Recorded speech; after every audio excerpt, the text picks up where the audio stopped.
In Kerala who wants to overthrow exploitation and establish a society free from exploitation, that is a socialist society.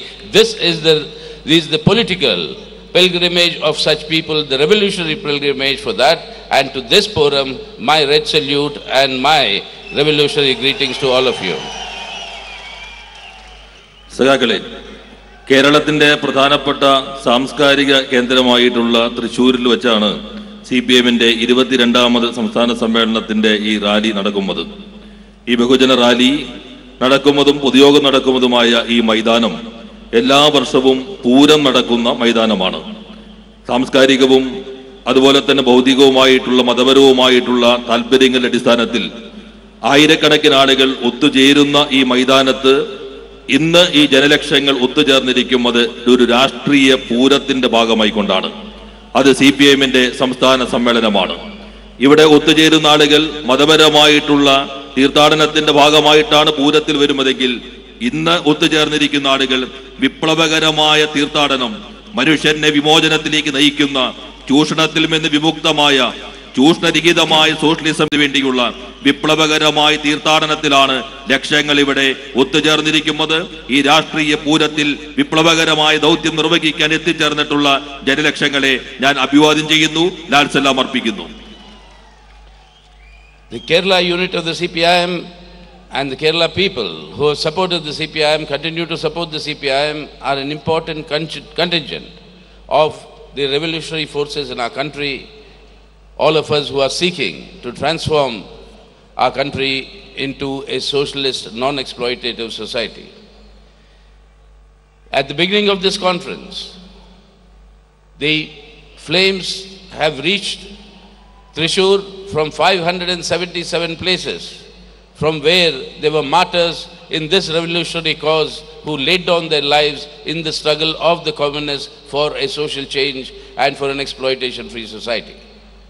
The sacrifice of these martyrs, the contribution made by countless other communists in selfless manner, that is the foundation on the basis of which today, lakhs of people today are behind this red flag, seeing this as the flag of emancipation and the flag for progress and the flag of the future. Today, when we pay our salute and homage to our martyrs, to our heroes of the past who built this movement, we are conscious of the responsibility we have in this generation to carry forward those traditions to their logical culmination. This 22nd State Conference of the CPIM in Kerala is in the run-up to the 22nd All India Party Congress to be held in the month of April in the city of Hyderabad. That Congress will give the call today in our country to defeat these policies that are heaping exploitation on our people and misery, and for moving towards creating a better society in India. We today want to save India as we know of it in our Republican Constitution in order to change India for the better. Saving India and changing India for the better, that is the basis on which the CPIM will work to build the people's struggles in unity to achieving this purpose. സഖാക്കളെ, കേരളത്തിലെ party ഇന്ത്യയിലെ വിപ്ലവ പ്രസ്ഥാനത്തിന്റെ ഏറ്റവും ശക്തമായ ഘടകമാണ്. കേരളത്തിലെ ജനങ്ങൾ ആ പ്രസ്ഥാനത്തെ, കേരളത്തിലെ പാർട്ടിയെ ഏറ്റവും ശക്തമായി മുന്നോട്ട് നയിക്കുന്നതിന് പിന്തുണയ്ക്കുന്ന ജനവിഭാഗങ്ങളാണ്. ഈ രാജ്യത്ത് സോഷ്യലിസം കെട്ടിപ്പടുക്കാൻ, ചൂഷണ വിമുക്തമായ ഒരു വ്യവസ്ഥ ഈ രാജ്യത്ത് കെട്ടിപ്പടുക്കുന്നതിന് വേണ്ടിയുള്ള പ്രവർത്തനങ്ങൾക്കാണ് നമ്മുടെ പാർട്ടി നേതൃത്വം നൽകുന്നത്. പാർട്ടിയുടെ സംസ്ഥാന സമ്മേളനം തൃശ്ശൂർ ചേരുമ്പോൾ 577 സ്ഥലങ്ങളിൽ നിന്നാണ്, രക്തസാക്ഷികളുടെ കുടീരങ്ങളിൽ നിന്നാണ് ഇങ്ങോട്ട് ദീപശിഖകൾ എത്തിച്ചേർന്നിട്ടുള്ളത്. മനുഷ്യ വിമോചനത്തിന് വേണ്ടി, ചൂഷണ വിമുക്തമായ ഒരു രാജ്യം കെട്ടിപ്പടുക്കുന്നതിന് വേണ്ടി ജീവൻ സമർപ്പിച്ചിട്ടുള്ള ധീരരായ രക്തസാക്ഷികളുടെ ത്യാഗം സമാനതകളില്ലാത്തതാണ്. കമ്മ്യൂണിസ്റ്റുകളുടെ ഈ സമർപ്പണത്തിന്റെ, ജീവൻ സമർപ്പണത്തിന്റെ പ്രതീകങ്ങളിൽ നിന്നാണ്, ഈ രക്തസാക്ഷി കുടീരങ്ങളിൽ നിന്നാണ് ദീപശിഖകൾ ഇങ്ങോട്ട് എത്തിയിട്ടുള്ളത്. ഇവിടെ ഒത്തുചേർന്നിരിക്കുന്ന ലക്ഷങ്ങൾ, ചെങ്കൊടിയേന്തിയിട്ടുള്ള ലക്ഷക്കണക്കിന് ആളുകൾ, അവർ ഭാവിയുടെ ചൂഷണ വിമുക്തമായിട്ടുള്ള വിമോചനത്തിന്റെ ചെങ്കൊടി ഈ രാജ്യത്തെ തൊഴിലാളി വർഗത്തിന്റെ ചെങ്കൊടി ആ ചെങ്കൊടിയുമായി ഇവിടെ ഒത്തുചേർന്നിരിക്കുന്നു. ആ ഒത്തുചേർന്നിരിക്കുന്നവർ ഈ രക്തസാക്ഷികളുടെ ഉജ്ജ്വലമായ സ്മരണകളിൽ നിന്ന് ഊർജം സംഭരിക്കുകയാണ്. അതോടൊപ്പം തന്നെ ഇമ്മരകൾ ഈ പ്രസ്ഥാനം കെട്ടിപ്പടുക്കാൻ വേണ്ടി നേതൃത്വം നൽകിയ മഹാന്മാരായ നേതൃനിരയുടെ ഊർജത്തിൽ നിന്നും അവരുടെ ചരിത്രത്തിൽ നിന്നും ഊർജം സംഭരിച്ചുകൊണ്ട് ഈ കാലഘട്ടത്തിന്റെ ഉത്തരവാദിത്വം ഏറ്റെടുക്കാൻ ഇമ്മരകളുടെ മഹത്തായ പൈതൃകത്തെ മുന്നോട്ട് കൊണ്ടുപോകാനാണ് നമ്മൾ ശ്രമിക്കുന്നത്. 22ാം പാർട്ടി കോൺഗ്രസ് ഏപ്രിൽ മാസത്തിൽ ഹൈദരാബാദിൽ ചേരാൻ പോവുകയാണ്. അതിന് മുന്നോടിയായിക്കൊണ്ടാണ് ഇവിടെ ഈ സംസ്ഥാന സമ്മേളനം ചേർന്നിട്ടുള്ളത്. ആ കോൺഗ്രസ് ചൂഷണ വിമുക്തമായ ഒരു ഭാരതം കെട്ടിപ്പടുക്കാൻ, ദുരിതമനുഭവിക്കുന്ന ജനവിഭാഗങ്ങളെ വിമോചിപ്പിക്കുന്നതിന് വേണ്ടിയുള്ള ഒരു രാജ്യത്തെ കെട്ടിപ്പടുക്കാൻ, ഇമ്മത്തേക്കാൾ കൂടുതൽ മെച്ചപ്പെട്ട ഒരു ജീവിതത്തിലേക്ക് ജനതയെ കൊണ്ടുപോകാൻ, ഇന്ത്യയെ വിമോചിപ്പിക്കാൻ, ഇന്ത്യയെ മാറ്റിത്തീർക്കാൻ, അതുവഴി ജനങ്ങളെ കൂടുതൽ കൂടുതൽ ഔന്നത്യത്തിലേക്ക് എത്തിക്കാൻ, അതിനു വേണ്ടിയുള്ള ജനകീയ മുന്നേറ്റങ്ങൾ കെട്ടിപ്പടുക്കാനാണ് CPIM ശ്രമിച്ചുകൊണ്ടിരിക്കുന്നത്. ആ മുന്നേറ്റങ്ങൾക്ക് മൂർത്തരൂപം നൽകും ഒന്നായിരിക്കും ഹൈദരാബാദിൽ നടക്കാൻ പോകുന്ന പാർട്ടിയുടെ Congress. That is why when we want to march ahead for ending exploitation in society and the human misery of this social order, you will find our enemies of the people, who will continue to obstruct us and try to stop us from advancing by mounting even physical attacks and murderous attacks. We have been very clear. The Communist Party of India, Marxist, is very clear that political violence is not part of our culture. We have always said that. But today, as you've seen these red shirt volunteers, 25,000 of them, selfless, sacrificing youth of Kerala and youth of Thrissur and youth of our country. They are here not to attack anybody. They are here. If this red flag is attacked, if the communists attack, then we will defend ourselves and we will answer back that attack. So ours is not the policy of political violence. Ours is the policy, if our enemies attack us, we will defend ourselves, but at the same time, we will continue to mobilize the people for a radical social change in order to create a better India for our people in our country. അതുകൊണ്ട് തന്നെ ചൂഷണ വിമുക്തമായ ഒരു സാമൂഹിക ക്രമം കെട്ടിപ്പടുക്കുന്നതിന് വേണ്ടി ജനങ്ങളുടെ ശത്രുക്കൾക്കെതിരായുള്ള പോരാട്ടം നയിക്കുന്നതിന് വേണ്ടിയുള്ള പ്രവർത്തനങ്ങളിലാണ് CPIM ഇന്ന് ഇടപെട്ടുകൊണ്ടിരിക്കുന്നത്. നമ്മുടെ പ്രവർത്തനങ്ങൾ തടയാൻ, മുന്നേറ്റം തടയാൻ പല രൂപത്തിലുള്ള ശാരീരിക ആക്രമണങ്ങൾ വഴി വരെ ശത്രുവർഗം ശ്രമിച്ചുകൊണ്ടിരിക്കുന്നു. എന്നാൽ CPIMന് രാഷ്ട്രീയ ആക്രമണം എന്നുള്ളത് CPIMന്റെ സംസ്കാരമല്ല. CPIM രാഷ്ട്രീയ ആക്രമണത്തിൽ വിശ്വസിക്കുന്നില്ല. ഇവിടെ ഒത്തുചേർന്നിരിക്കുന്ന തൃശ്ശൂരിലെ 10,000-കണക്കിന് വരുന്ന വളണ്ടിയർമാർ, യുവജനങ്ങൾ, അവരിവിടെ വന്നിരിക്കുന്നത്, അവർ മാർച്ച് ചെയ്തെത്തിയിരിക്കുന്നത് ആരെയും ആക്രമിക്കുന്നതിന് വേണ്ടിയല്ല. അവരെത്തിയിരിക്കുന്നത് ഈ ചെങ്കൊടി ഉയർത്തിപ്പിടിക്കാൻ, ഈ ചെങ്കടിയെ ആക്രമിക്കാൻ, കമ്മ്യൂണിസ്റ്റുകാർ ആക്രമിക്കാൻ ആരെങ്കിലും വന്നാൽ മഹത്തായ പ്രതിരോധം സൃഷ്ടിക്കുന്നതിനും സംരക്ഷിക്കുന്നതിനും വേണ്ടിയാണ് ഈ 10,000-കണക്കിന് വളണ്ടിയർമാർ ഇവിടെ ഒത്തുചേർന്നിരിക്കുന്നത്. രാഷ്ട്രീയ ആക്രമണം എന്നുള്ളത് ഞങ്ങളുടെ നയമേ അല്ല. ജനങ്ങൾ അണിനിരത്തിക്കൊണ്ട് കുറെ കൂടി മെച്ചപ്പെട്ട ജീവിതാവസ്ഥകളിലേക്ക് സമൂഹത്തെ നയിക്കാൻ, ഇന്ത്യയെ മാറ്റിത്തീർക്കാൻ ആവശ്യമായ പ്രവർത്തനങ്ങളിലാണ് CPIM കേന്ദ്രീകരിക്കുന്നത്. As our leaders in Kerala have said, if there's any aberrations that have occurred in this question of political violence, that will be corrected and that action has been taken. That is the CPIM's assurance. But why? Why is it that these people start attacking us physically? Why is it that the RSS and the BJP today mount the attack against our comrades, which began from the day when election results were announced in Kerala after the last assembly elections? And they go around propagating all over the country as though that the violence has been started and perpetuated by the CPIM. It is they who start the violence. They create the cycle of violence. Why? It is precisely because they see in the CPIM, and the communists the ability to mobilize the people in struggles against their order of exploitation and their order of dividing the people of our country through their communal polarization. It is because they see us as the principal danger to their agenda that these attacks are mounted. That is why we tell them that if you want to physically attack our comrades, if you want to physically attack us, be prepared that this is not a force that is going to be stopped by one attack or the other. Remember, in history, Hitler tried to eliminate this red flag, but finally after the Second World War, It was the red flag of the Soviet Union that flew on top of Hitler's parliament to announce to the world that Hitler and fascism have been defeated. In our country, Indira Gandhi tried to eliminate the CPIM in terms of attacking us, putting our leaders in jail during the period of internal emergency.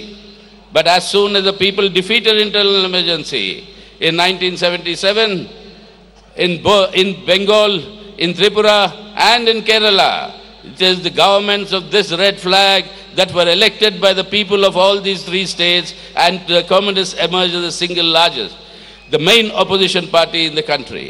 That is why today we tell the BJP, remember, as long as the color of the blood that flows in every human being is red, this red flag cannot be lowered by any one of you, and that we shall fight for the liberation of our people and for the end of exploitation.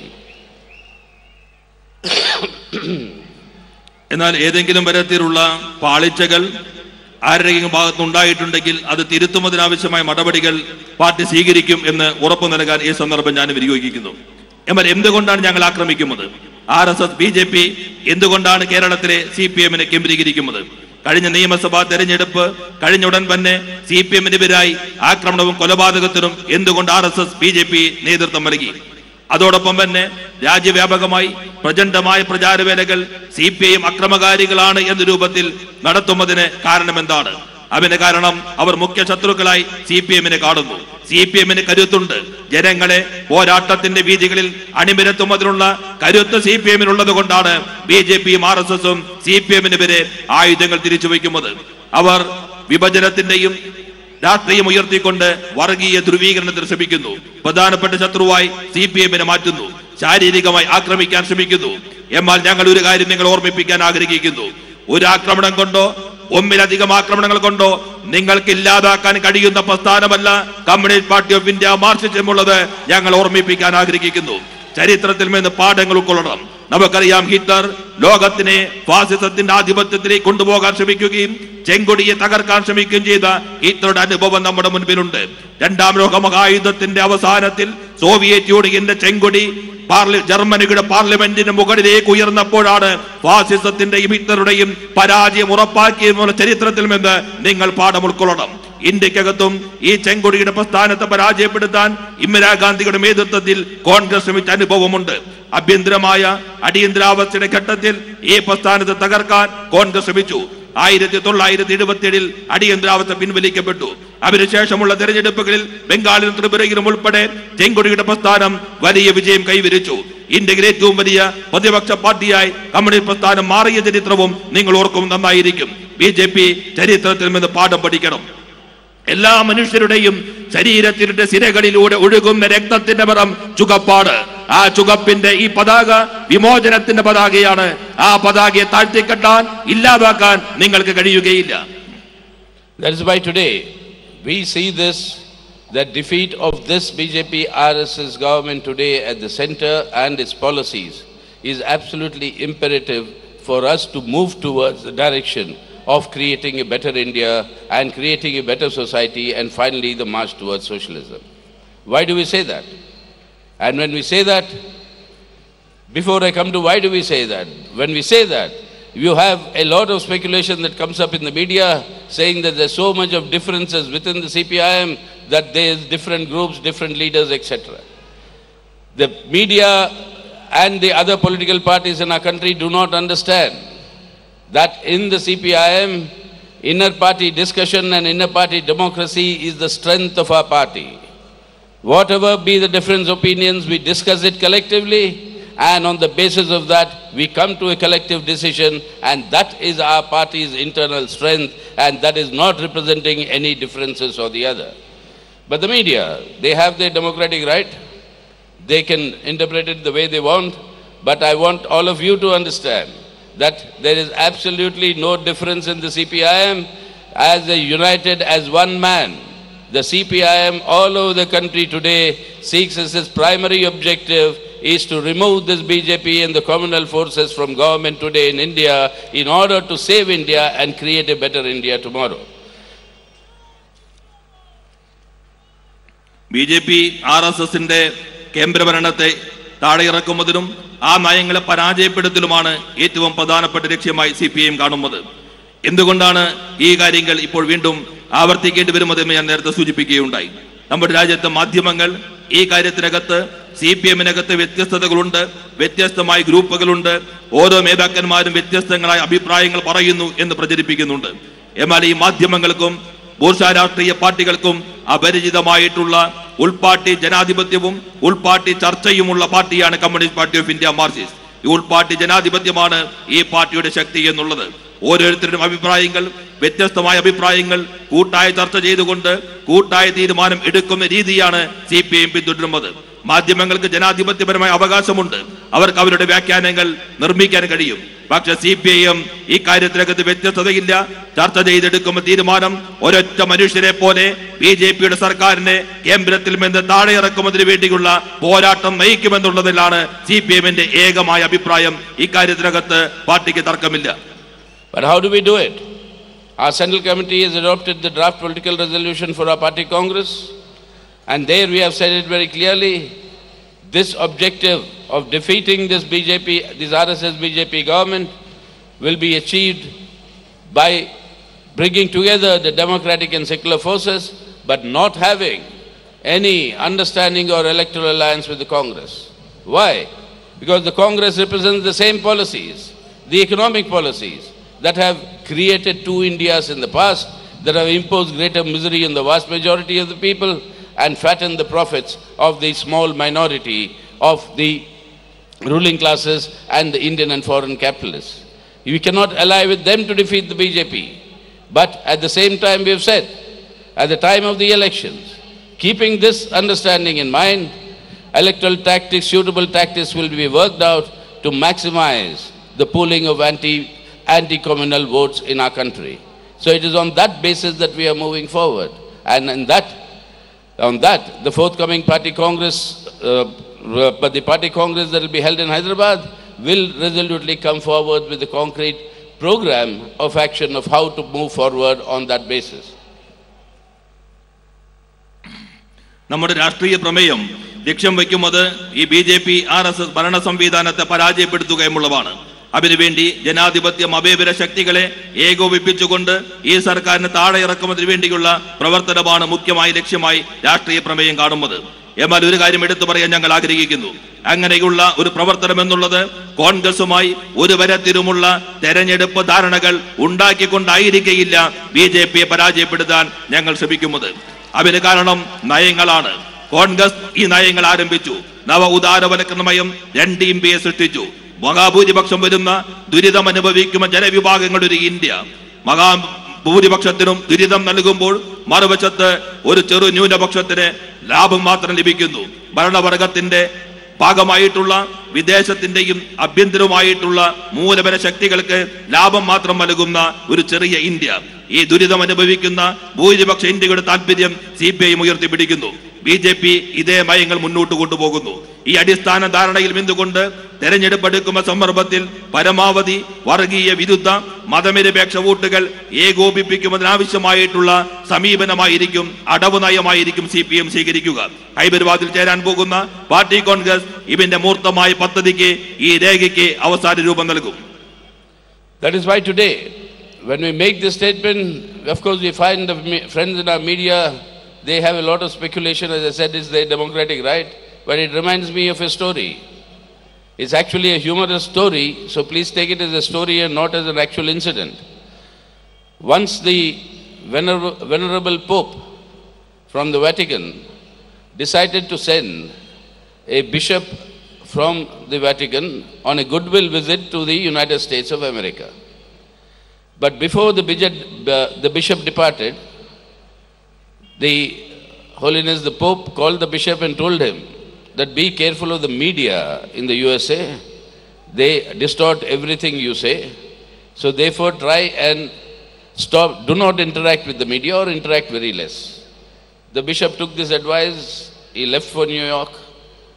When he landed at New York, some media people, they came and suddenly asked the bishop various questions, and one mischievous question was asking the bishop, does your program in New York include a visit to the nightclub? The bishop was very scandalized, and he remembered the Pope's advice. So he suddenly said, avoid the question. So he asked the media men, are there any nightclubs in New York? And what does the media report next morning? Upon arrival, the first question the bishop asks, are there any nightclubs in New York? And this is how the distortion will take place, and this is how the actual truth is not told. So while they have the democratic right, the media, I would only appeal to them that distorting is not the manner of the duty that the Fourth Estate performs in informing the people of the actual truth and reality. So that must be kept in mind by them. നമ്മുടെ നാട്ടിലെ മാധ്യമങ്ങൾ പലതരത്തിലുള്ള ഊഹാഭോഗങ്ങൾ നിർമ്മിക്കുന്നുണ്ട്. മാധ്യമങ്ങൾക്ക് ജനാധിപത്യപരമായ അവകാശമുണ്ട് കാര്യങ്ങൾ അവതരിപ്പിക്കുന്നതിന്. എന്നാൽ മാധ്യമങ്ങൾ പലതും ഊഹാഭോഗങ്ങളാണ് നിർമ്മിക്കുന്നത്. ഞാൻ നിങ്ങളുടെ ശ്രദ്ധയിലേക്ക് ഒരു കഥ കൊണ്ടുവരാൻ ആഗ്രഹിക്കുന്നു. അതൊരു വസ്തുതയോ സംഭവമായി കാണേണ്ടതില്ല, ഒരു കഥയായി തന്നെ കണ്ടാൽ മതി. വത്തിക്കാനുള്ള മാർപ്പാപ്പ അമേരിക്കയിലേക്ക് ഒരു സമാധാന സന്ദേശവുമായി ഒരു ബിഷപ്പിനെ അയക്കാൻ തീരുമാനിച്ചു. ബിഷപ്പ് യാത്ര തിരിക്കുന്നതിന് മുൻപ് പോപ്പ് അദ്ദേഹത്തിന് ചില ഉപദേശങ്ങൾ കൊടുത്തു. ആ ഉപദേശങ്ങളിലൊന്ന്, അമേരിക്കയിലെ മാധ്യമങ്ങളെ പ്രത്യേകം ശ്രദ്ധിക്കണം, അവ ചിലപ്പോൾ നിങ്ങളെ അപകടത്തിലേക്ക് നയിക്കാൻ ഇടയുണ്ട്, അതുകൊണ്ട് മാധ്യമങ്ങളെ നന്നായി ശ്രദ്ധിക്കണം, പരമാവധി ഒഴിവാക്കുന്നതായിരിക്കും നല്ലത് എന്ന ഉപദേശം അദ്ദേഹം ബിഷപ്പിന് നൽകുകയുണ്ടായി. ന്യൂയോർക്കിൽ ബിഷപ്പ് വന്ന് ഇറങ്ങിയ ഉടൻ തന്നെ മാധ്യമ പ്രവർത്തകർ അദ്ദേഹത്തെ വളഞ്ഞു. പല തരത്തിലുള്ള ചോദ്യങ്ങളും ബിഷപ്പിനോട് ചോദിക്കുകയുണ്ടായി. അതിലൊരു ചോദ്യം ഇതായിരുന്നു, അങ്ങയുടെ പരിപാടിയിൽ ന്യൂയോർക്കിനകത്ത് തയ്യാറാക്കിയിട്ടുള്ള കാര്യപരിപാടിക്കകത്ത് നിശാ ക്ലബ്ബുകൾ, നൈറ്റ് ക്ലബ്ബ് സന്ദർശിക്കുന്ന പരിപാടി കൂടി ഉൾപ്പെടുത്തിയിട്ടുണ്ടോ? ഈ ചോദ്യം കേട്ട ഉടൻ തന്നെ ബിഷപ്പിന് മാർപ്പാപ്പയുടെ ഉപദേശം ഓർമ്മ വന്നു. ഈ ചോദ്യം ഒഴിവാക്കാവുന്ന രീതിയിൽ അദ്ദേഹം ഒരു മറുചോദ്യം അങ്ങോട്ടിട്ടു. അപ്പോൾ ന്യൂയോർക്കിൽ നിശാ ക്ലബ്ബുകൾ ഉണ്ടോ? ഈ ചോദ്യത്തോടു കൂടി ആ പത്രപ്രവർത്തകന്റെ ചോദ്യം ഒഴിവാക്കി എന്നുള്ള ആശ്വാസത്തോടു കൂടിയാണ് ബിഷപ്പ് പോയത്. എന്നാൽ പിറ്റേ ദിവസത്തെ മാധ്യമങ്ങളുടെ പ്രധാനപ്പെട്ട തലക്കെട്ടെന്നുള്ളത്, ന്യൂയോർക്കിൽ വന്ന് ഇറങ്ങിയ ഉടൻ തന്നെ ബിഷപ്പ് ചോദിച്ചു, അമേരിക്കയിൽ നിശാ ക്ലബ്ബുകൾ ഉണ്ടോ? ഇതായിരുന്നു മാധ്യമങ്ങൾ നൽകിയ തലക്കെട്ടെന്നുള്ളത്. ഇങ്ങനെയാണ് നമ്മുടെ നാട്ടിലെ മാധ്യമങ്ങൾ പ്രവർത്തിക്കുന്നത്. മാധ്യമങ്ങൾ നാലാം തൂണാണ് ജനാധിപത്യത്തിൻ്റെത്.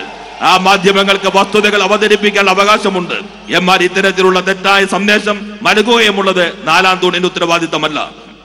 So that is why is it that we are today saying that this is the primary objective of defeating the BJP and the RSS? Look at what they are doing in terms of the economic policies. They are implementing the same economic policy reforms that the Congress used to implement. It's much greater aggression. And what was the result? When the Congress was having the central government, 1% of India, 1% of the Indian people had asset value that was equivalent to 49% of our country's GDP. Today, after these 3.5 years, in these first 3 years of the Modi government, in 2017, 73% of all additional wealth generated in our country was taken over by 1% of the same 1% of our people. 73% of India's wealth is in the hands of 1% of our population. And the rest of India, 99% of our people, live in 27% of the entire wealth generated in our country. These are the two Indias that are being created. And this is being created with greater misery. Look at our peasants, our kisans, our annadatas. They are being forced to commit distress suicides because they cannot be relieved from their debt burden. The Prime Minister Modi promised that they'll pay remunerative prices of 1.5 times the production costs as soon as they come to power. 4 years have gone down. They still continue to announce the same. In the meanwhile, nearly lakhs of our kisans have committed distress suicides. Look at our youth. They were promised 2 crore additional jobs every year. What is the latest story that is told by the labor department of our own government of India?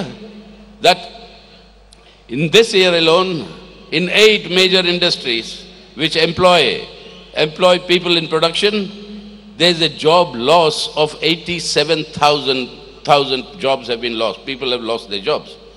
So instead of creating employment, there is a creation of unemployment. Instead of creating welfare for our Kisans, it is pushing them into murder, into distress suicides. And when we say, provide relief to the Kisans by giving them debt relief, this government says we do not have money. But what does it do? In these 3 years, this Modi government informed the Indian Parliament that it has written off loans of 240,000 crores of loans taken by big industrialists and the corporate sector from our nationalized banks because they are not returning it, but they are not willing to waive 80,000 crores for the Kisans all over India who can be liberated from being forced to commit suicide. That 80,000 this government doesn't have, but 3 times the amount they have used to waive these loans of big industries and capitalists. That is the reality. That is the reality of this government, and they allow the same industrialists and capitalists who loot our country to leave the country before they can be prosecuted under law. You have Lalit Modi, you have Nirav Modi under Narendra Modi, who are all looting this country together, and it is this loot that is taking place which has created the worst form of crony capitalism. It is the worst exploitation of our people combined with the worst levels of corruption that we have seen in our country, and this is the highest possible level of corruption that we have seen in India in recent years. This has to be defeated. Prime Minister says that their government has no middlemen. Correct, their government has no middlemen, because the government and the Prime Minister himself is the middleman who is creating these profits through these deals for the individual businessmen to make their money, and that is the new type of corruption and the highest level of corruption that we are seeing. For this reason, this government should go. They're looting our resources, impoverishing our people, pushing them to distressed deaths, and then the rich become richer, the poor become poorer. This is not acceptable. This government and these policies will have to be defeated for the liberation of our own people and creation of a better India.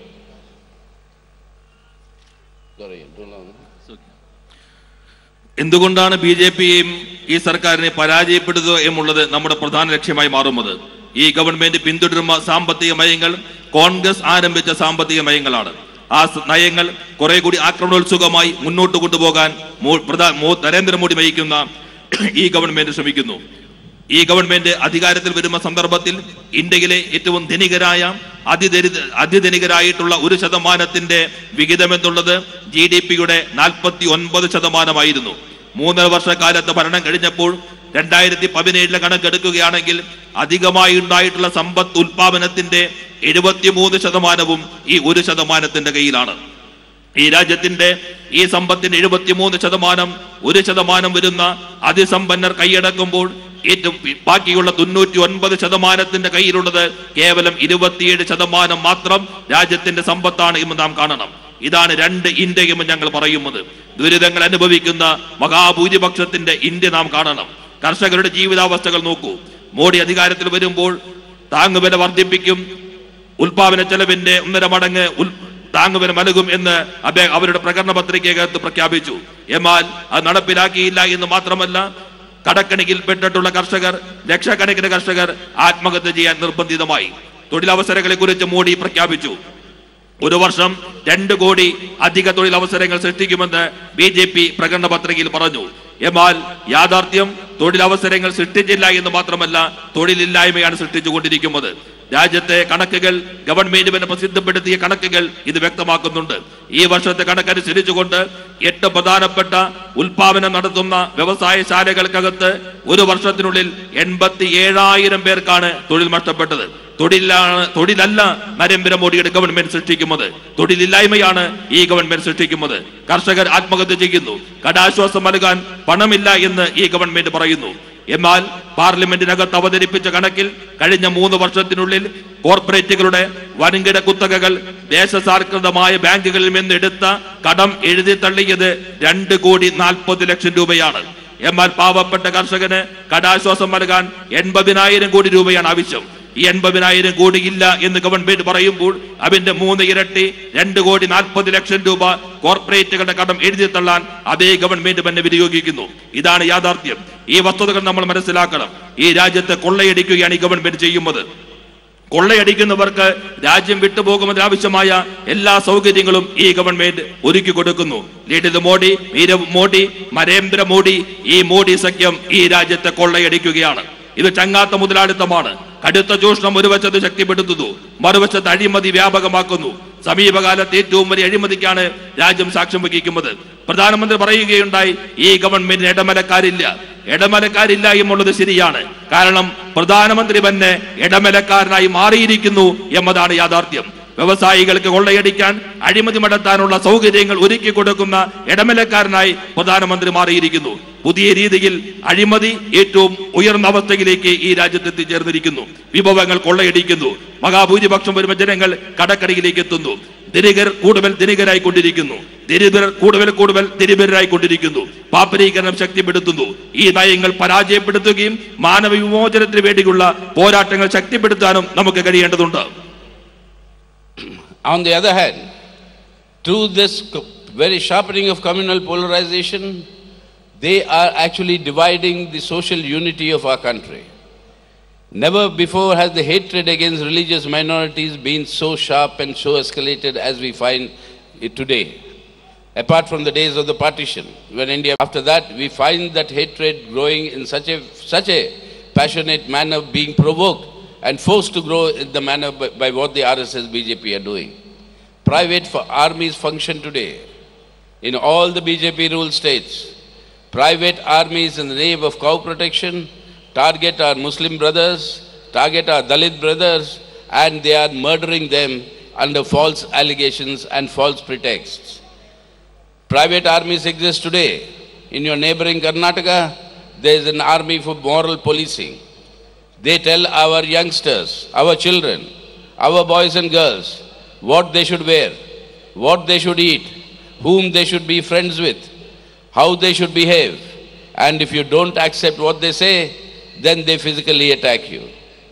They are regimenting our society, not through the constitution and law. They are regimenting our society through the creation of private armies. This is a very, very typical fascistic tendency, and through this they want to sharply polarize our society, and they have once again started a new Rath Yatra now from Ayodhya to Rameshwaram in order to say that there should be temple at Ayodhya. And through all sorts of methods, whether they are attacking the universities, changing our syllabus, distorting everything that people see, including the TV serials, where our Hindu mythological stories become the story of Indian history. The Indian history of a syncretic civilization, where Muslims, Christians, Hindus, atheists, Buddhists, Jains, all of them together created this society. That is sought to be obliterated.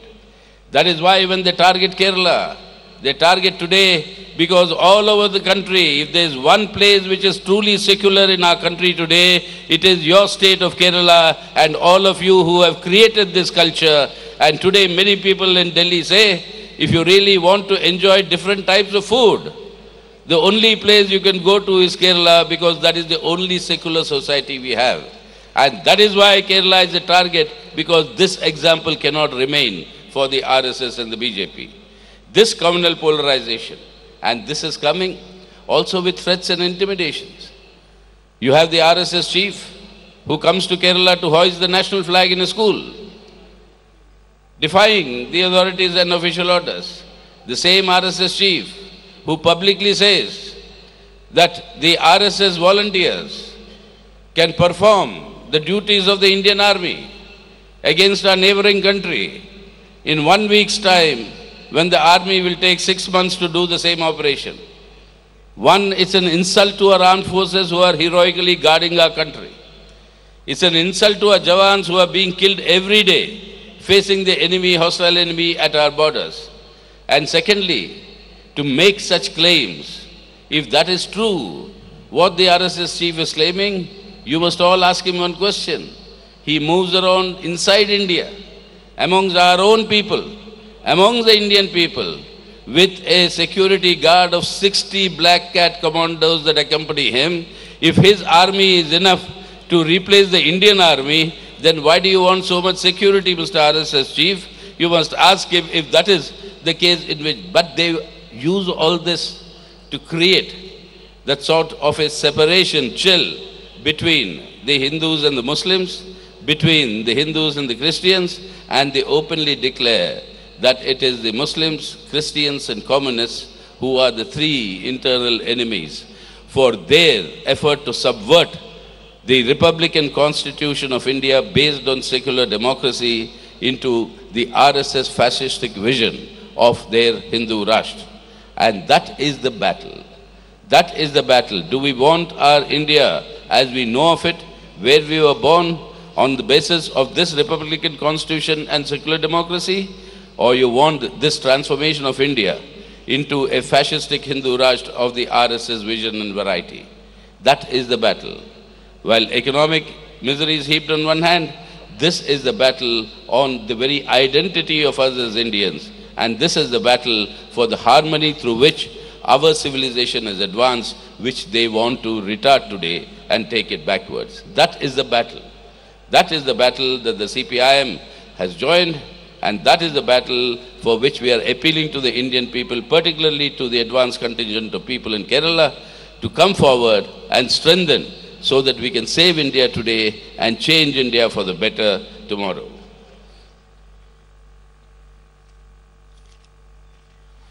മറുവശത്ത് വർഗീയ ധ്രുവീകരണ ശ്രമങ്ങൾക്ക് ഈ ഗവൺമെന്റും RSSും ശ്രമിച്ചുകൊണ്ടിരിക്കുന്നു. അതുവഴി നമ്മുടെ സാമൂഹ്യ ഐക്യത്തെ തകർക്കുമതിന് വേണ്ടിയ ശ്രമമാണ് BJP നടത്തുന്നത്. ന്യൂനപക്ഷം സമാനതകളില്ലാത്ത രൂപത്തിൽ ഭീതി നിറഞ്ഞ സാഹചര്യത്തിലൂടെ ജീവിക്കാൻ നിർബന്ധിതമാകുന്നു.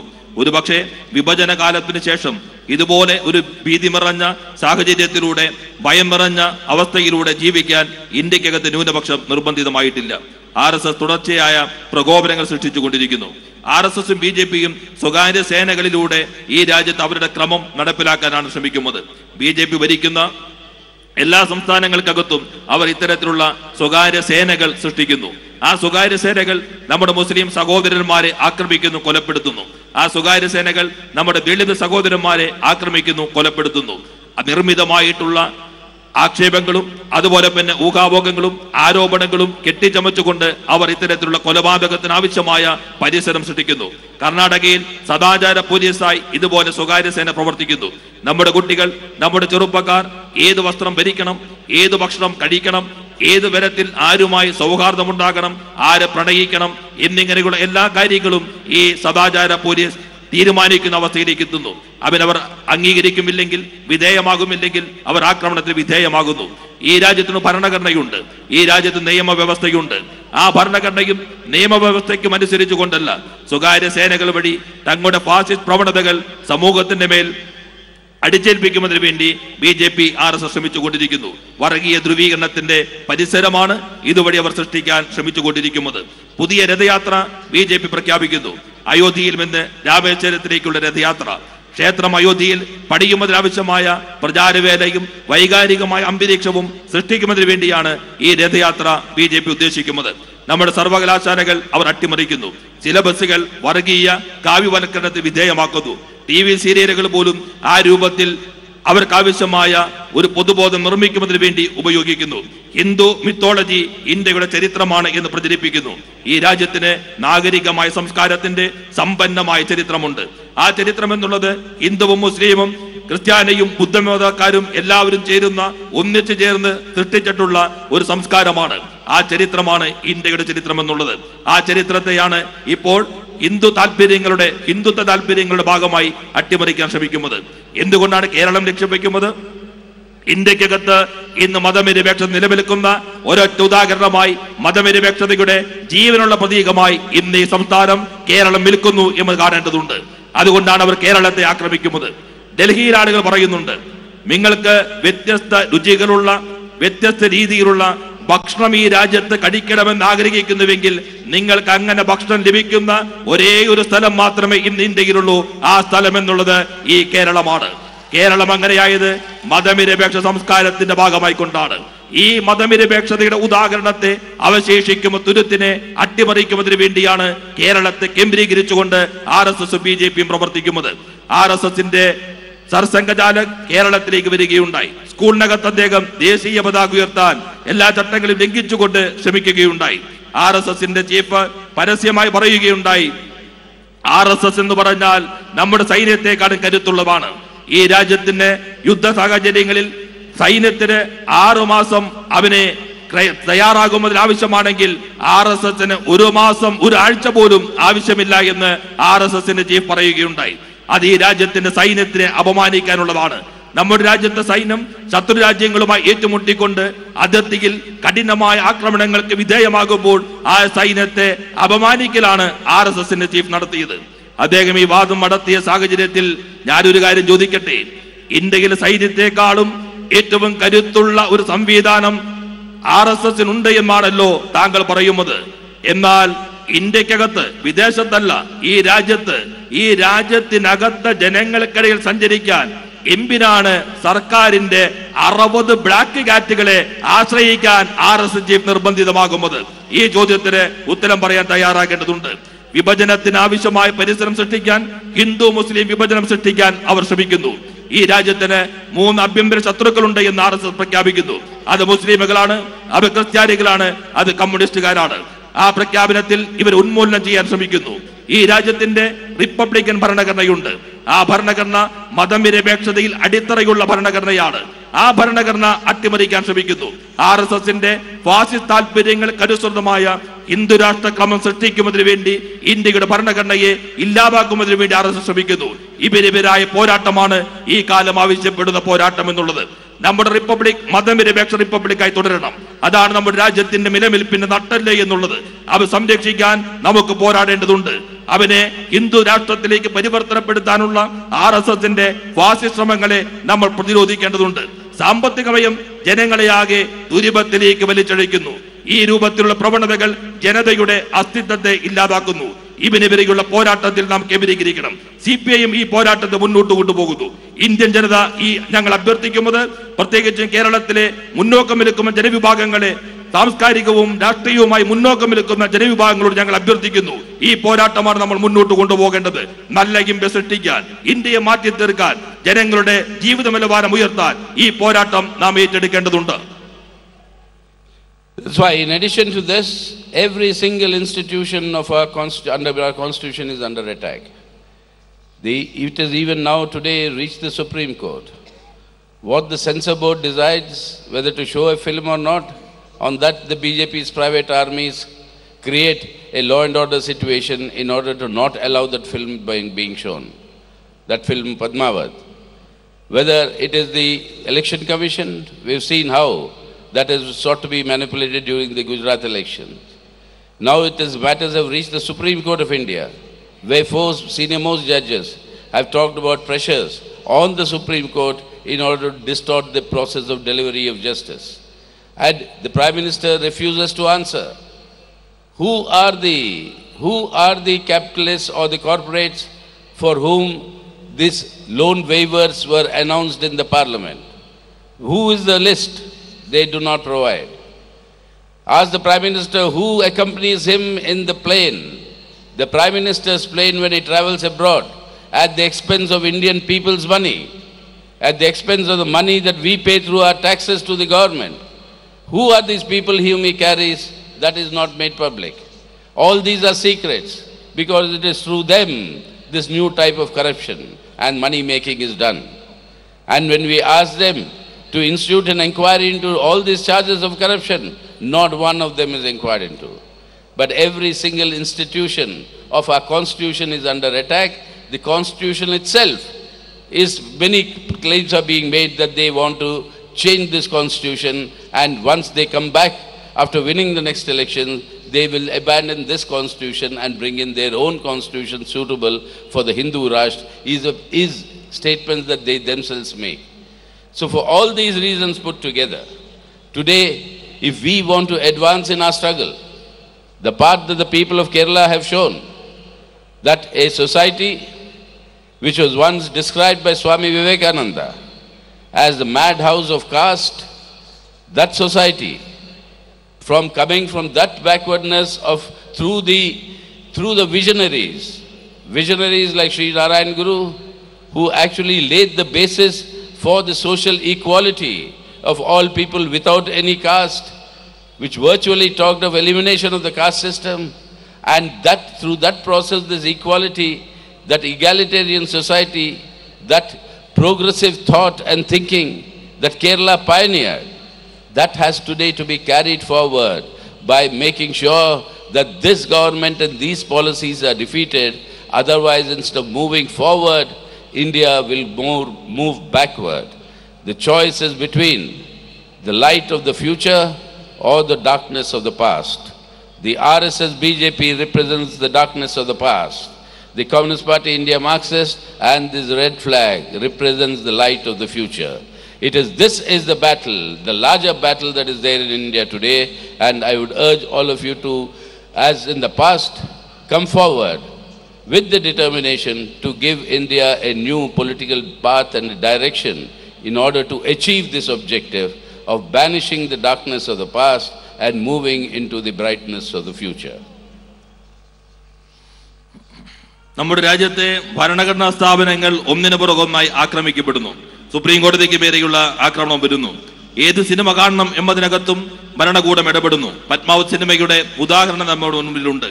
അതുപോലെ തന്നെ തെരഞ്ഞെടുപ്പ് കമ്മീഷനെ തങ്ങളുടെ താല്പര്യങ്ങൾക്ക് വേണ്ടി ഉപയോഗിക്കാൻ ശ്രമിക്കുന്നു. ഗുജറാത്ത് തെരഞ്ഞെടുപ്പ് സന്ദർഭത്തിൽ തെരഞ്ഞെടുപ്പ് കമ്മീഷനെ ഉപയോഗിക്കാൻ നടത്തിയ ശ്രമങ്ങൾ രാജ്യത്തിന്റെ മുൻപിലുണ്ട്. സുപ്രീം കോടതിക്കകത്ത് ഏറ്റവും സീനിയറായിട്ടുള്ള 4 ജഡ്ജിമാർ പരസ്യമായി തന്നെ സമൂഹത്തോട് അവിടെ നടക്കുന്ന കാര്യങ്ങൾ തുറന്നു പറയാൻ നിർബന്ധിതമായി. നീതിന്യായ വ്യവസ്ഥ സംവിധാനം സുതാര്യവും സ്വതന്ത്രവുമായി പ്രവർത്തിക്കുന്നതിന് വേണ്ടി അനുവദിക്കാത്ത സാഹചര്യം സംജാതമാകുന്നു. നമ്മുടെ രാജ്യത്തിന്റെ പ്രധാനമന്ത്രിയോട് ഞങ്ങൾ ആവശ്യപ്പെട്ടു, പാർലമെന്റിനകത്ത് മറുപടി നൽകിയ കോർപ്പറേറ്റുകളുടെയും വ്യവസായികളുടെയും കടം എഴുതി തള്ളിയത്, ആ കടം ആരുടേതാണ് എഴുതി തള്ളിയത് എന്ന് പറയണം എന്ന് ഞങ്ങൾ ആവശ്യപ്പെട്ടു. എന്നാൽ അത് വ്യക്തമാക്കാൻ പ്രധാനമന്ത്രി തയ്യാറായില്ല. പ്രധാനമന്ത്രിയുടെ വിദേശ യാത്രയിൽ അദ്ദേഹത്തോടൊപ്പം നിരവധി വ്യവസായികൾ സഞ്ചരിക്കുന്നുണ്ട്. ആരാണ് അങ്ങയോടൊപ്പം സഞ്ചരിക്കുന്ന വ്യവസായികൾ എന്ന് വ്യക്തമാക്കണം എന്ന് ഞങ്ങൾ ആവശ്യപ്പെട്ടു. എന്നാൽ അത് സ്വകാര്യമാക്കി വയ്ക്കുന്നു. പ്രധാനമന്ത്രി വിദേശത്തേക്ക് യാത്ര ചെയ്യുന്നത് ഈ രാജ്യത്തെ ജനങ്ങളുടെ പണം ഉപയോഗിച്ചുകൊണ്ടാണ്. ഞാനും നിങ്ങളും നൽകുന്ന നികുതി പണത്തിൽ നിന്നാണ് ഇന്ത്യയുടെ പ്രധാനമന്ത്രി വിദേശ യാത്രകൾ നടത്തുന്നത്. ആ യാത്രകൾക്കകത്ത് ആരാണ് അദ്ദേഹത്തിന്റെ ഒപ്പം പോകുന്നത് എന്നുള്ളത് രഹസ്യമായി വയ്ക്കുന്നത് പുതിയ രീതിയിലുള്ള അഴിമതിയാണ്. അതുവഴി പണം കൈയടക്കുന്നതിനുള്ള ശ്രമങ്ങളാണ് നടന്നുകൊണ്ടിരിക്കുന്നത്. ഓരോ അഴിമതിയെക്കുറിച്ചും ഞങ്ങൾ അന്വേഷണം ആവശ്യപ്പെടുന്നു. എന്നാൽ ഒന്നിനെക്കുറിച്ചും അന്വേഷിക്കാൻ പ്രധാനമന്ത്രിയും ഈ ഗവൺമെന്റും തയ്യാറാകുമില്ല. നമ്മുടെ ഭരണഘടനാ സ്ഥാപനങ്ങൾ ഒന്നൊന്നായി ആക്രമിക്കപ്പെടുന്നു. നമ്മുടെ ഭരണഘടന തന്നെ ആക്രമിക്കപ്പെടുന്ന അവസ്ഥയാണുള്ളത്. അടുത്ത തെരഞ്ഞെടുപ്പിൽ BJP വിജയിക്കാൻ കഴിഞ്ഞാൽ ഈ ഭരണഘടന മാറ്റി എഴുതണമെന്ന് അവർ ലക്ഷ്യം വയ്ക്കുന്നു. അതുവഴി ഒരു ഹിന്ദു രാഷ്ട്രത്തിന് ആവശ്യമായ ഭരണഘടന സൃഷ്ടിക്കുന്നതിനുള്ള ശ്രമമാണ് തെരഞ്ഞെടുപ്പിൽ വിജയിച്ചാൽ BJP നടത്താൻ പോകുന്നത്. ഈ കാരണങ്ങൾ എല്ലാം കൊണ്ടാണ് നാം BJPക്ക് എതിരെയുള്ള പോരാട്ടം അതിശക്തമായി മുന്നോട്ട് കൊണ്ടുപോകണമെന്ന് പറയുന്നത്. കേരളം ഈ പോരാട്ടത്തിൽ ഏറെ മുൻപിൽ നിന്ന് നയിക്കേണ്ട സംസ്ഥാനമാണ്. കേരളത്തെക്കുറിച്ച് നമുക്കറിയാം. നമ്മുടെ ഈ സംസ്ഥാനം സ്വാമി വിവേകാനന്ദൻ പറഞ്ഞു ഒരു ഭ്രാന്താലയമാണ്. ജാതി അനീതി വ്യവസ്ഥയുടെ ഭ്രാന്താലയമെന്ന് സ്വാമി വിവേകാനന്ദൻ വിശേഷിപ്പിച്ച ആ കേരളത്തെ പിന്നോക്കാവസ്ഥയിൽ നിന്ന് ദീർഘദർശികളായിട്ടുള്ള നവോത്ഥാന നായകന്മാർ ഇന്നിന്റെ വെളിച്ചത്തിലേക്ക് നയിച്ചു. ശ്രീനാരായണ ഗുരു സാമൂഹ്യ സമത്വത്തിന്റെ മുദ്രാവാക്യം മുന്നോട്ട് വെച്ചു. ജാതി വ്യവസ്ഥ ഇല്ലാതാക്കാനുള്ള മുദ്രാവാക്യങ്ങൾ അദ്ദേഹം മുന്നോട്ട് വെച്ചു. സമത്വത്തിന്റെയും പുരോഗമന ആശയങ്ങളുടെയും കേന്ദ്രമായി ഈ കേരളത്തെ നവോത്ഥാന നായകന്മാർ മാറ്റി തീർത്തു. ആ ചിന്തയെ, പുരോഗമന ചിന്തയെ, നവോത്ഥാന ചിന്തയെ ഈ കാലഘട്ടത്തിനനുസൃതമായി മുന്നോട്ട് കൊണ്ടുപോകാൻ നമുക്ക് കഴിയേണ്ടതുണ്ട്. എന്നാൽ കേന്ദ്രത്തിന്റെ നയം എന്നുള്ളത് അവനെയാകെ പുറകോട്ട് കൊണ്ടുപോകുന്നതാണ്. അതുകൊണ്ട് പ്രിയപ്പെട്ടവരെ, നമുക്ക് ഏതാണ് വേണ്ടത് എന്ന് തെരഞ്ഞെടുക്കേണ്ടതുണ്ട്. അന്ധകാരത്തിന്റെ ഭൂതകാലത്തേക്ക് ഈ രാജ്യത്തെ കൊണ്ടുപോകാൻ BJP ശ്രമിക്കുന്നു. ഭാവിയുടെ വെളിച്ചത്തിന് വേണ്ടി കമ്മ്യൂണിസ്റ്റ് പ്രസ്ഥാനം നിൽക്കുന്നു. BJP നിൽക്കുന്നത് ഈ ഭൂതകാലത്തിന്റെ അന്ധകാരത്തിൽ ഇരുട്ടിനകത്താണ്. കമ്മ്യൂണിസ്റ്റ് പ്രസ്ഥാനം ഈ ചെങ്കൊടി പ്രതീകമാകുന്നത് ഭാവിയുടെ സൂര്യപ്രഭയ്ക്കാണ്. ആ സൂര്യപ്രഭയെ മുന്നോട്ട് കൊണ്ടുപോകാൻ നമുക്ക് കഴിയേണ്ടതുണ്ട്. അതുവഴി പുതിയ രാഷ്ട്രീയ ദിശാബോധത്തോടു കൂടി പുതിയ രാഷ്ട്രീയ പന്താവ് കെട്ടിപ്പടുത്ത് കുറെ കൂടി മെച്ചപ്പെട്ട ഇന്ത്യ സൃഷ്ടിക്കാൻ നമുക്ക് ശ്രമിക്കേണ്ടതുണ്ട്. That is why today, if this government has to be defeated, we also have to understand the Prime Minister keeps appealing to the people of our country that he is the Chowkidar. In Hindi, Chowkidar is the security guard, person who guards your property. And is supposed to guard the property, security guards in factories guard the property in the nights. Now there is a story about a Chowkidar in my language, Telugu, my mother tongue. I'll say that and end because that gives the essence of what I was been trying to say. This story about the Chowkidar is, one day the Chowkidar of a factory, he goes to the owner of the factory and tells the owner, "Sir, last night in my dream, I saw that you are going to sign a new agreement today. The person with whom you are signing, or the company with whom you are signing this agreement, is going to come under some attack by the regulatory forces, income tax or enforcement department or something, and it won't be good for you to sign that deal today."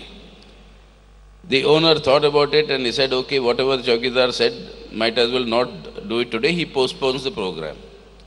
And like the Chowkidar's dream told the Chowkidar, that person with whom they were trying to deal, they were raided by the authorities that night.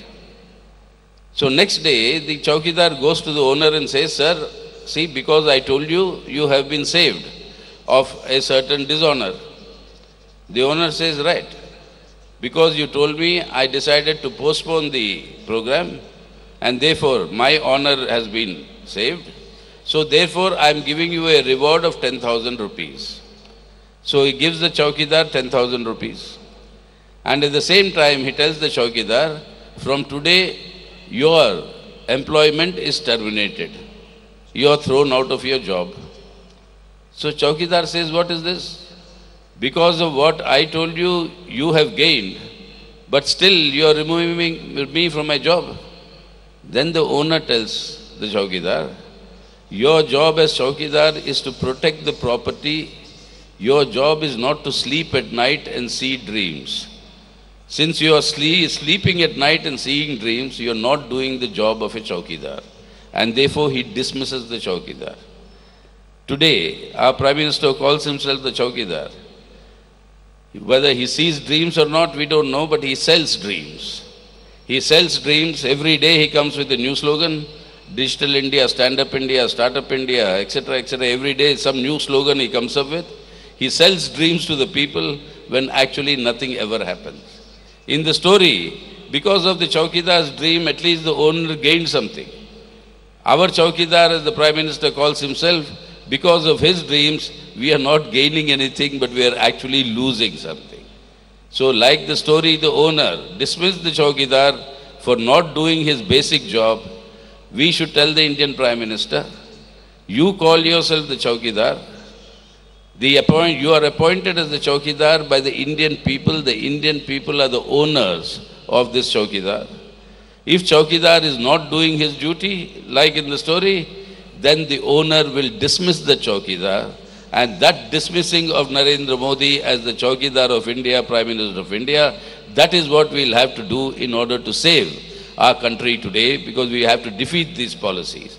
And that is why, my dear comrades and friends, we have reached such a stage where to defeat these policies, economic policies, communal polarization, foreign policies, and the policy of becoming the junior partner of US imperialism in the world, all these, if they have to be defeated and India has to be saved so that we can create a better India tomorrow, this government has to be defeated, and that will have to be based on the basis of powerful people's struggles that will have to be built, and in that Kerala will have to show the way. This 22nd State Conference has taken these decisions, important decisions, which will be part of the inputs for our 22nd Party Congress, whereby this will be concretized for all over the country. But here today in Kerala, as I said earlier, you will have to take the lead in carrying forward this message to the Indian people that save India today to change India for the better tomorrow. ഈ നയങ്ങളെ പരാജയപ്പെടുത്തണം എന്ന് സൂചിപ്പിക്കുന്ന സന്ദർഭത്തിൽ ഞാൻ എൻ്റെ മാതൃഭാഷയിൽ തെലുങ്കിലുള്ള ഒരു കഥ നിങ്ങളുടെ ശ്രദ്ധയിൽ കൊണ്ടുവരാൻ ആഗ്രഹിക്കുന്നു. ചൗക്കീദാർ എന്ന് പറഞ്ഞാൽ കാവൽക്കാരൻ, സ്വത്തുകൾ സെക്യൂരിറ്റി ഗാർഡായി നിൽക്കുന്ന ആളാണ് ചൗക്കീദാരമുള്ളത്. തെലുങ്ക് ഭാഷയുള്ള കഥ ഇങ്ങനെയാണ്. ഒരു ദിവസം ഈ ചൗക്കീദാർ അദ്ദേഹം ജോലി ചെയ്യുന്ന കാവൽ നിൽക്കുന്ന സ്ഥാപനത്തിന്റെ ഉടമസ്ഥന്റെ അടുത്ത് ചെന്ന് പറഞ്ഞു, ഞാൻ ഇന്നലെ രാത്രി ഒരു സ്വപ്നം കാണുകയുണ്ടായി. ആ സ്വപ്നത്തിൽ അങ്ങ് ഒരു പുതിയ കരാർ ഒരു കമ്പനിയുമായി ഒപ്പിടാൻ പോകുന്നു എന്ന് കാണുകയുണ്ടായി. ഈ കരാർ ഒപ്പിടാൻ പോകുന്ന ആ കമ്പനി ചില തട്ടിപ്പ് നടത്തിയ കമ്പനിയാണെന്നും നാളെ തന്നെ ഇൻകം ടാക്സ് പോലെയുള്ള സംവിധാനങ്ങൾ ആ കമ്പനിക്കകത്ത് അന്വേഷണവും അവരുടെ റെയ്ഡും നടത്താൻ സാധ്യതയുണ്ട് എന്ന് ഞാൻ എൻ്റെ സ്വപ്നത്തിൽ കാണുകയുണ്ടായി. അതുകൊണ്ട് അങ്ങ് ഈ കമ്പനിയുമായി ഇന്ന് ഒപ്പുവെക്കരുത് എന്നുള്ളതാണ് എൻ്റെ അപേക്ഷ എന്ന് ഈ ചൗക്കീദാർ ഉടമസ്ഥനോട് പറയുകയുണ്ടായി. ഉടമസ്ഥൻ അത് കേട്ടുകൊണ്ട് ഇന്ന് ഒപ്പുവെക്കേണ്ടതില്ല, ആ ദിവസം ഒപ്പുവെക്കേണ്ടതില്ല എന്ന് തീരുമാനിച്ചു.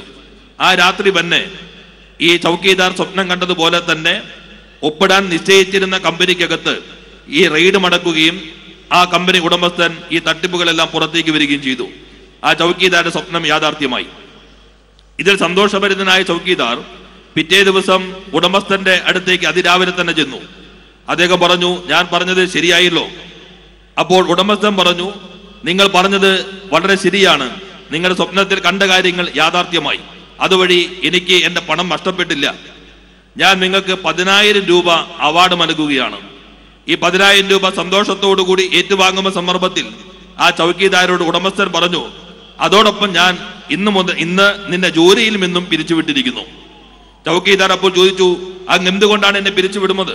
ഞാൻ ഈ സ്വപ്നം കണ്ടതിന്റെ ഭാഗമായി അങ്ങേക്ക് നേട്ടമല്ലേ ഉണ്ടായത്, അതിന് എന്നെ പിരിച്ചുവിടുന്നത് എന്തുകൊണ്ടാണ്?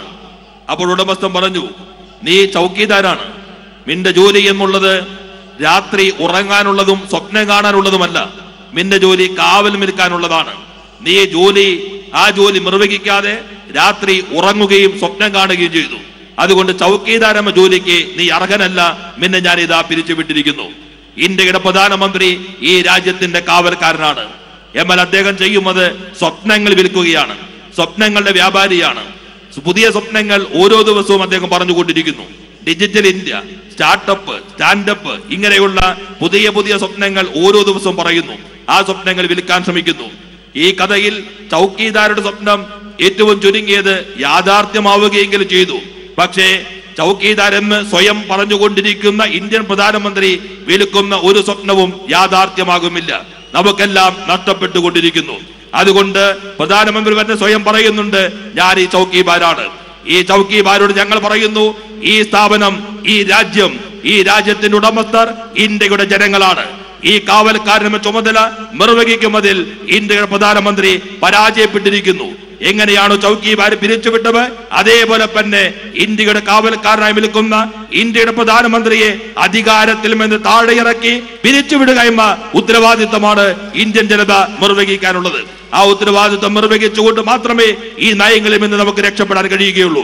ഈ നയങ്ങൾ ജനങ്ങളെ ദുരിതത്തിലേക്ക് നയിക്കുന്നു. ഒരു വശത്ത് സാമ്പത്തികമായി, മറുവശത്ത് വർഗീയ ധ്രുവീകരണം, അതോടൊപ്പം തന്നെ നമ്മുടെ രാജ്യത്തെ ജൂനിയർ പാർട്ട്ണറാക്കി മാറ്റുന്ന വിദേശമയം, ഇതിനെതിരെയുള്ള അഭിശക്തമായ പോരാട്ടം, നല്ല ഇന്ത്യക്ക് വേണ്ടി, ഭാവിയുടെ ഇന്ത്യക്ക് വേണ്ടി ശക്തമായ ജനകീയ പോരാട്ടങ്ങളെ ഈ കാലം ആവശ്യപ്പെടുന്നു. അതുകൊണ്ട് പ്രിയപ്പെട്ട സഖാക്കളെ, കേരളം വഴി കാണിക്കണം. ഈ കേരളം ഒത്തിരിയേറെ പോരാട്ടങ്ങളുടെ സമ്പന്നമായ ചരിത്രമുള്ള പ്രദേശമാണ്. ഇന്ത്യക്കകത്ത് നടക്കുന്ന ഈ പോരാട്ടങ്ങൾക്ക് വഴിതെളിയിക്കാൻ നമുക്ക് കഴിയേണ്ടതുണ്ട്. സേവ് ഇന്ത്യക്ക് വേണ്ടി, ഇന്ത്യയെ വിമോചിപ്പിക്കാൻ, ഇന്ത്യയെ മാറ്റി തീർക്കാൻ ആവശ്യമായ പോരാട്ടങ്ങൾക്ക് കേരളം നയിക്കണമെന്ന് അഭ്യർത്ഥിക്കാൻ ഈ സന്ദർഭം ഞാൻ വിനിയോഗിക്കുന്നു.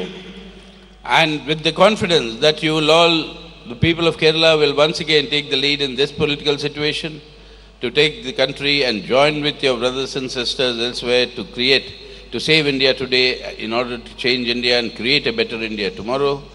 With that confidence that you will continue to take the lead in the political movement and direction in our country, I take leave of you, bidding you farewell and telling you my namaskarams as well as Lal Salam.